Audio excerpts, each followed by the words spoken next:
ओम नमो नारायण। हिमालय कह रहा है। रचनाकार महायोगी पालर बाबा जी। महायोगी गोरख की तपोभूमि में गोरखपुर एक महायोगी बाबा गोरखनाथ की पावन तपोभूमि में युग की पाषाण कल्प छाती पर अपने अमीर पद चिन्हों के साथ मैं उसे अपनी पूर्व स्मृतियों की वसुंधरा बताकर अपने आदमी से पूछ बैठा। इस कल के उजाड़ प्रदेश के कटि अंग में पाषाण शिलाओं को सुंदर सज्जा देकर इतना मोहक मूर्त रूप देने वाला व्यक्ति कौन है? वह वसुंधरा का पुत्र यहाँ की ईंट पत्थर पेड़ों और पौधों के पत्तों पर अपनी दिग्विजय की कथा अंकित कर अमिट छाप छोड़ गया है।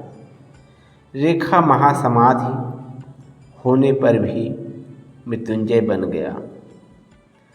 उसकी यह अविस्मरणीय देन चिरकाल तक इतिहास को जीवित रखेगी। अलख और पड़ों की धुन से वनकुंज गुंजित हो रहा था। मंदिर ने वीराने को चीर कर एक विशाल रूप ले लिया था। लताएं और पेड़ पौधे भी अपने आप में परिवर्तन महसूस कर रहे थे। फाटकों को देखकर दिशा भ्रम होता था। चार दीवारियों महलों की दीवारों को झुठला रही थी। पार्क के फव्वारे किसी भी आधुनिक पार्क के मुंह पर तमाचा मार रहे थे। वह मंदिर गोरखनाथ की प्राचीन सभ्यता की नींव को मजबूत कर रहा था। उनके योग के डमरू को बजा रहा था। गोरखनाथ की नगरी में गोरख की योग माया का मृदंग बज रहा था। अलख का आलाप चारों ओर व्याप्त था। पलक का खजाना गोरखपुर में बट रहा था। वायुमंडल में गोरख धुन व्याप्त होकर मनुष्य को चेतना दे रही थी। रात काफ़ी ढल गई थी। मंदिर में धीरे धीरे सूनापन होता गया। कुछ लोग इधर से उधर टहल रहे थे। विद्युत दीप जगमग कर रहे थे। हम दोनों सहपाठी मंदिर के प्रांगण में पहुँचे। वहाँ पहुँचते ही हमारी चिंतन धारा में परिवर्तन हो गया। हमारी कल्पनाएं फुर्र हो गईं। जो कल था वह आज नहीं था। मैं तो कल को देखकर यहाँ आया था। बहुत बार इस नगरी को, गोरखनाथ की इस तपोभूमि को हमने देखा था। जब मैं आकाश का प्रहरी था तब योगेश्वर गोरखनाथ की स्मृतियों का संदेश देने वाली, अलख निरंजन की चेतना का प्रकाश फैलाने वाली यह भूमि इतनी आबाद नहीं थी और न गेरुआ ध्वज का यह लहराता हुआ रूप था। यदि कुछ था तो दिग्विजय नाथ जी की बुलंद आवाज़ थी, जो देश में हिंदुत्व के लिए कभी फूट पड़ती थी। वह अतीत में थी। अब वर्तमान में उनकी कर्मठता और हिंदुत्व के उस प्रखर पहरे की स्मृतियां ही शेष थीं, जो संपन्न होने के लिए कार्यरत थी। वह उनके सपनों का मंदिर गोरखपुर में गोरखनाथ मंदिर था। मैं जब जब आया था तब मैंने कुछ नवीनता देखी थी, पर तब ऐसा कुछ नहीं था जैसा आज है। शायद यह भी उन्हीं बुलंदियों पर स्थापित है जिन पर कल का इतिहास सोया है। तब योगी गोरखनाथ बाबा को मैं नहीं जानता था, पर वे मेरे जीवन के अभिन्न अंग जरूर थे और उनकी स्मृतियों के सभी स्रोतों से मैं जुड़ जाने का प्रयास कर रहा था। उन्हीं प्रयासों में गोरखपुर भी एक था। अचानक हमने अपने छोटे से वायुयान को गोरखपुर में उतारा था। पहले तो हम हिमालय नेपाल की ओर जा रहे थे। संयोग से मौसम ने साथ नहीं दिया। बाबा गोरखनाथ ने मौसम से कहा होगा कि हमें उनकी नगरी में उतारो। प्लेन जमीन पर उतरते ही मंदिर का नक्शा मेरे दिमाग में दौड़ने लगा। अतीत रह रह कर याद आने लगा। मैंने मन ही मन निर्णय लिया कि आज मंदिर के प्रांगण में पेड़ों की छांव तले वह मनोहारी रात बिताएंगे। मैं संन्यास ले चुका था और बाबा की स्मृतियों के साथ उनके द्वारा प्रशस्त मार्ग पर आगे बढ़ रहा था। अब वे योगेश्वर मेरे लिए दीवार स्वप्न नहीं थे। मैं उनके सानिध्य में काफ़ी समय गुजार चुका था, पर संन्यास लेने के बाद कभी गोरखनाथ मंदिर न जा सका था। तभी मौसम ने हमारे प्लेन को गोरखपुर में लैंड करने के लिए बाध्य कर दिया। जीवन के लंबे अंतराल के बाद मेरा सहपाठी अल्फ्रेड मुझे खोजते हुए आया था। वह लंदन निवासी था, पर जब भारत पर गोरों का राज्य रहा तब वह एक प्रशासक और बड़े घराने का इकलौता बेटा था। कलकत्तों की सड़कों पर, दार्जिलिंग की घाटियों में कभी हमारा जीवन एक साथ गुजरा था। लंदन के हवाई अड्डों पर हमने काफ़ी उड़ानें भरी थी। मैंने अरसे बाद उसे देखा था। वह ढल गया था।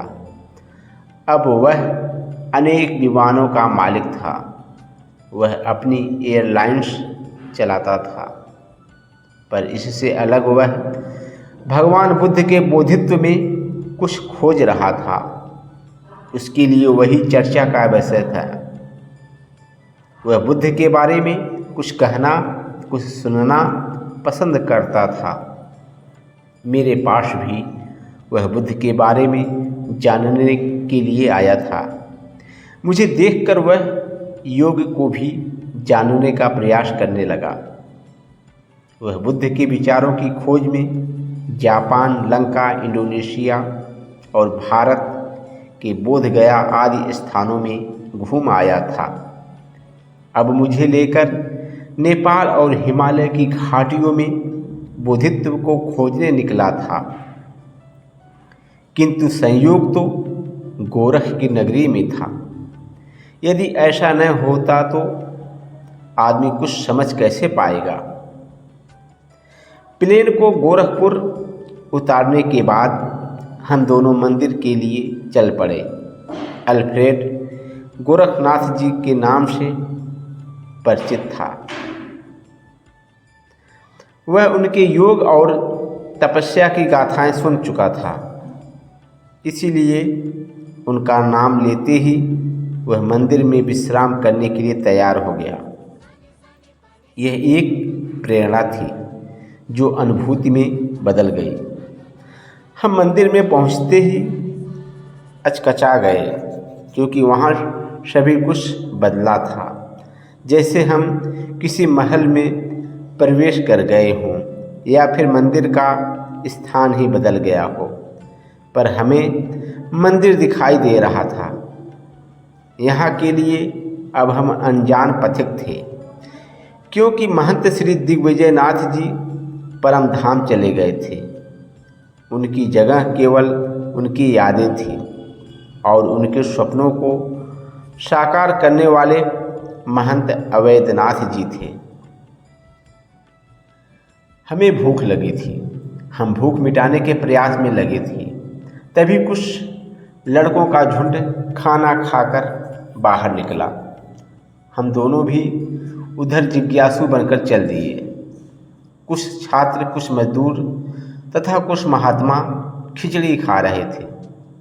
हमें भी खिचड़ी पत्तल में खाने को मिल गई। बड़ी ही स्वादिष्ट खिचड़ी थी, जिसे हम दोनों बार बार लेकर खाते रहे। भूख बनी हुई थी। परोसने वाला हमारा मुंह ताक रहा था। हम बार बार काउंटर से खिचड़ी ले लेकर खाते रहे। खिचड़ी साधारण थी, सूखी बनी थी। कोई खास व्यक्ति वहाँ भोजन भी नहीं कर रहा था।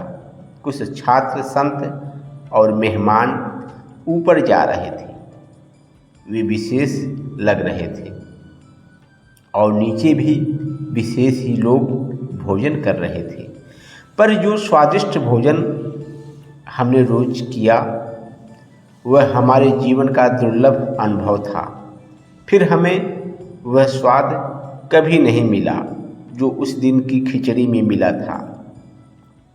हम खिचड़ी खाकर अपने अपने बैग और झोला लेकर बाहर आ गए। इधर उधर टहलते हुए हम तालाब की ओर पहुँचे। वहाँ पर पांडव पुत्र भीम को गहरी निद्रा में सोए देखा। उनकी बगल के वृक्ष के नीचे जाकर हम लेट गए। घास के ऊपर चादर बिछाकर हम दोनों बातें करते करते खो से गए। पूरा मंदिर चांदनी में नहा रहा था। गेरुआ झंडा हवा की झोंकों के साथ फहराता हुआ अपनी तरफ आकर्षित कर रहा था। वह मंदिर के शिखर पर फहरा रहा था। कभी कभी रहकर चौकीदार जागते रहो की आवाज़ देकर सन्नाटे को चीर रहा था। कुछ देर बाद वह मोटा चौकीदार हमारी बगल में आकर बैठ गया। अल्फ्रेड अपने स्पेलिंग बैग में घुसकर लेट गया। मैं लेटा ही लेटा संगमरमर के मंदिर की सुंदरता चांदनी में निहार रहा था। सारा मंदिर सन्नाटे में डूबा था। चौकीदार चला गया, मैं भी सो गया। नींद खुली तो कुछ रात शेष थी। हम दोनों बगीचे में जाकर नित्य कर्मों से निपटकर मंदिर में दर्शन को आ गए।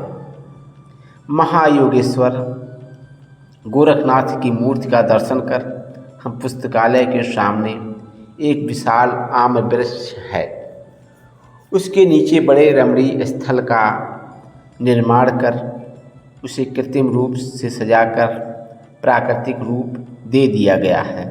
उसी वृक्ष के तले हमारी पहली भेंट महंत अवैधनाथ जी से हुई। सूरज की किरणें पेड़ के पत्तों में झांक रही थीं। कुछ लोग महंत जी के साथ बैठकर बातें कर रहे थे।